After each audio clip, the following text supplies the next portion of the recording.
संसद के बजट सत्र की तारीखों का ऐलान कर दिया गया है। बजट सत्र की शुरुआत 29 जनवरी को राष्ट्रपति रामनाथ कोविंद के अभिभाषण के साथ होगी और 1 फरवरी को संसद में आम बजट पेश किया जाएगा। तो इस बार के बजट सत्र से जुड़े कुछ सवाल हैं जिनके जवाब आपको जानने चाहिए। तो आपको इस वीडियो में हम ऐसे ही सवालों के जवाब देंगे। सबसे पहला सवाल तो यही है कि सोशल डिस्टेंसिंग का पालन आखिर कैसे होगा। इस बार संसद के बजट सत्र पर कोरोना महामारी की छाया साफ देखी जाएगी। कोरोना के कारण ही बजट सत्र के दौरान संसद के दोनों सदनों लोकसभा और राज्यसभा की बैठक के लिए संसद के तीनों कक्षों लोकसभा, राज्यसभा और केंद्रीय कक्ष यानी सेंट्रल हॉल का इस्तेमाल किया जाएगा।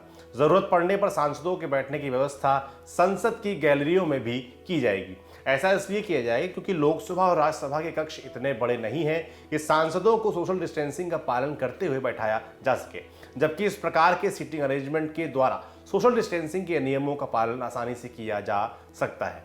लोकसभा अध्यक्ष ओम बिरला के अनुसार राज्यसभा की बैठक सुबह 9 बजे से 2 बजे तक, जबकि लोकसभा की बैठक शाम 4 बजे से 9 बजे तक होगी। इस दौरान दोनों सदनों में प्रश्नकाल और शून्यकाल भी होगा। इतना ही नहीं, कोरोना की वजह से सांसदों का RT-PCR टेस्ट भी कराया जाएगा और इसके लिए सांसदों के सरकारी आवास के आसपास ही पुख्ता इंतजाम किया जाएगा। अब जानते हैं कि क्या होता है बजट सत्र। सामान्यतः भारत की संसदीय व्यवस्था में 3 बार संसद का सत्र बुलाए जाने की परंपरा रही है: बजट सत्र, मानसून सत्र और शीतकालीन सत्र। अब तीसरा सत्र तो नाम से ही स्पष्ट है कि ये क्रमशः बरसात के दिनों और जाड़े के दिनों में आयोजित किए जाते हैं, लेकिन पहले यानी बजट सत्र के बारे में इसके नाम से इसके बुलाए जाने के समय का पता नहीं चलता। दरअसल बजट सत्र वर्ष की शुरुआत में आयोजित किया जाता है और ये अप्रैल मई तक चलता है। इस सत्र को 2 भागों में बांट दिया जाता है। पहले भाग में किसी नियत तारीख को वित्त मंत्री देश के साल भर के आय व्यय का ब्यौरा पेश करते हैं। इस ब्यौरे को संवैधानिक शब्दावली में वार्षिक वित्तीय विवरण, एनुअल फाइनेंशियल स्टेटमेंट और आम बोलचाल की भाषा में बजट कहते हैं। अब जानते हैं कि वोट ऑन अकाउंट का मतलब क्या है। बजट सत्र के पहले भाग में बजट पर शुरुआती चर्चा होती है और बजट के साथ पेश किए गए लेखानुदान यानी वोट ऑन अकाउंट को पास करवाया जाता है। वोट ऑन अकाउंट का मतलब होता है कि नए वित्तीय वर्ष में बजट के पास होने की अवधि तक खर्च चलाने के लिए सरकार के पास पैसे का इंतजाम करना। अब चूंकि वित्तीय वर्ष तो 1 अप्रैल से ही शुरू हो जाता है, जबकि बजट पास होते होते अप्रैल मई का महीना आ जाता है, तो इस बीच की अवधि का खर्च चलाने का पैसा कहां से आएगा? इसके इंतजाम की प्रक्रिया को ही वोट ऑन अकाउंट कहते हैं। इसके बाद बजट सत्र में 2-3 हफ्तों का ब्रेक यानी सत्र अवकाश दिया जाता है। इस बार बजट सत्र का पहला चरण 29 जनवरी से 15 फरवरी तक, जबकि दूसरा चरण 8 मार्च से 8 अप्रैल तक होना है, यानी बीच में 21 दिनों का गैप है। लेकिन ऐसा क्यों किया जाता है? बजट सत्र के बीच रात अवकाश क्या होता है, अब ये जानते हैं। दरअसल बजट में विभिन्न मंत्रालयों और विभागों के लिए पैसों का आवंटन होता है। उदाहरण के लिए मान लेते हैं कि ग्रामीण विकास मंत्रालय को प्रधानमंत्री ग्राम सड़क योजना के लिए 25,000 करोड़ रुपए बजट में आवंटित किए गए।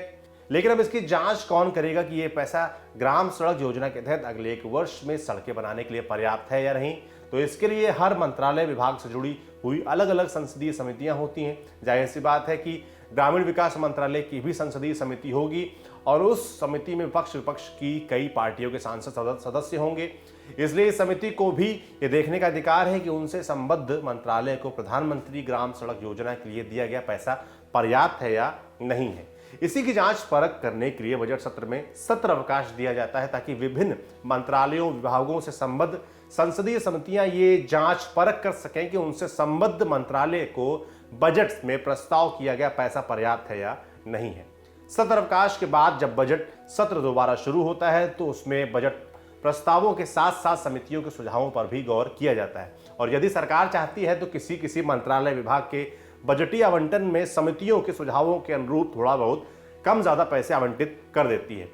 इन सब प्रक्रिया के बाद और कई दिन की बहस के बाद बजट प्रस्तावों पर वोटिंग होती है और इस वोटिंग में बजट पास होने के बाद बजट सत्र का सत्रावसान शुरू कर दिया जाता है। अब बात बजट पेश होने के बाद सदन में पेश किए जाने वाले कटौती प्रस्तावों की। जब कोई दल या सांसद बजट के किसी प्रस्ताव से या फिर पूरे बजट से ही असंतुष्ट होता है तो वो लोकसभा अध्यक्ष या पीठासीन अधिकारी की इजाजत से कटौती प्रस्ताव पेश कर सकता है। ये कटौती प्रस्ताव 3 प्रकार के होते हैं। नीतिगत कटौती प्रस्ताव पहला होता है, इसको समझिए। इस प्रस्ताव का मकसद बजट में दर्शाई गई सरकार की नीति से असहमति प्रकट करना होता है। इसमें असहमति प्रकट करने वाला दल, सांसद या सांसदों का समूह ये प्रस्ताव रखता है कि बजट के फलानुदान प्रस्ताव या बजट के सभी प्रस्तावों को खत्म करके केवल ₹1 कर दिया जाए। आप जानते हैं आर्थिक कटौती प्रस्ताव क्या होता है। इसमें कटौती प्रस्ताव रखने वाला सांसद या दल सरकार की नीति के प्रति नहीं बल्कि बजट में प्रस्ताव की गई राशि के प्रति अपनी असहमति प्रकट करता है और मांग करता है कि प्रस्ताव की गई रकम को एक निश्चित सीमा तक कम कर दिया जाए।